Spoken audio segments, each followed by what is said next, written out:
Поэтому сделаем так. Labas vakaras, mīļie draugi. Sveiki, mīļus. Teiciniai nesimatėme, kad jau pamiršau pelynų ir žemaičių blynų skonį. Ale varysime atvesti šakočių. Jie tai vadina turtų.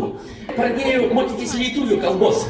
Priežastis aiškiai viskas, kas sakau, dabar Rusijoje labai akylė stebima. Todėl šiandien kalbėsiu tikrai.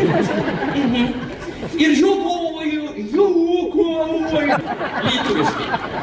Matau, kad daug kas bijojo, kad tik lietuviškai juokuoju. Bet jūs nusiraminkite. Dalis žiūrovų salėje iš Rusijos. Jie visai nesupranta, kas vyksta. Jei atvirai aš nesuprantu.